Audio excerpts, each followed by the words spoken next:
iOS 7 Beta 2 gets released and it now supports the iPad. The iPhone 5S shows up in another photo with the smarter dual flash, and reports have the Galaxy Note 3 not growing much in display size. I'm Jaime Rivera, and yeah, I do feel your pain. I hate Mondays too.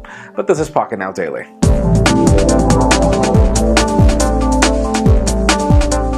Let's start today off with some Samsung news. Even though Android tablets haven't really taken off, that doesn't mean the company has not put us a truckload of variants of the same tablet. But such is the case of the Samsung Galaxy Tab 3, which will be available on July 7th in the United States. And even though the specifications are nothing out of the ordinary, you know that thing is going to be retailing for $200. That's going to be the entry price tag. And then obviously for the different variants, there are going to be different price tags, but it is really compelling. Links in the description for details of $200. Speaking of Samsung, we've had rumors for the last year of what the display size on the Galaxy Note 3 is going to be like.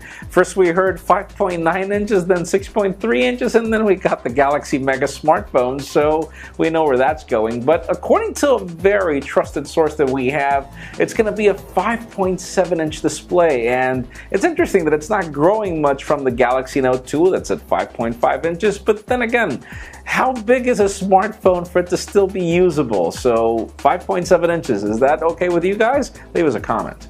Now let's talk about some deals. Over the weekend, we heard that AT&T is dropping the price tag on all their smartphones, even the ones that were released now. I mean, the last couple of days, the Galaxy S4 active by 50%. So it doesn't matter which smartphone you want. It's 50% off from now to the end of June if you buy the phone online. So links in the description for the procedure. And then we've got Walmart, who's also dropping the price tag on the iPhones permanently, meaning you can get the iPhone 5 for $130 at Walmart regardless of when you buy it, which is kind of interesting. So again, links in the description for details on that as well.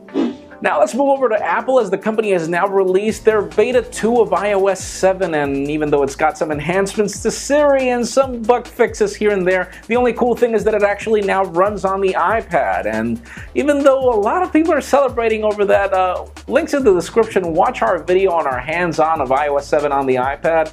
Not everything is cool. And finally, for the interesting news of the day, we've got some leaked photographs of the dual flash of the iPhone 5S, and as it turns out, it's not really a dual flash. One light is the flash, and then the other light is actually orange, just like you get on point-and-shoot digital cameras to help the camera assist itself with light and determine if it needs flash or not in automatic settings. So could it be that we will be getting a smarter performing iPhone 5S for low-light photography? Could be, well, but that leads me to the question of the day anyways. How often do you actually use the flash on your smartphone? Is it a feature that you're looking for? Is it something that you want? In my particular case, it depends on the phone. Obviously, the Lumia 920 doesn't need a flash, and so doesn't the HTC One, but the only phone that actually does flash well is the iPhone 5 in my personal opinion, so that's the only reason why I use it on that phone. But leave us a comment down below. Do you want a smarter flash, or would you like better low-light photography? Of course, as always, for an earlier scoop of everything that's happening in the smartphone and tablet world, make sure you follow us on Pocketnow.com, subscribe to our YouTube channel as well. You can also follow me on Twitter at Jaime_Rivera. Please give this video a thumbs up if you like what you saw. I am Jaime Rivera. Thank you very much for watching. We will see you tomorrow.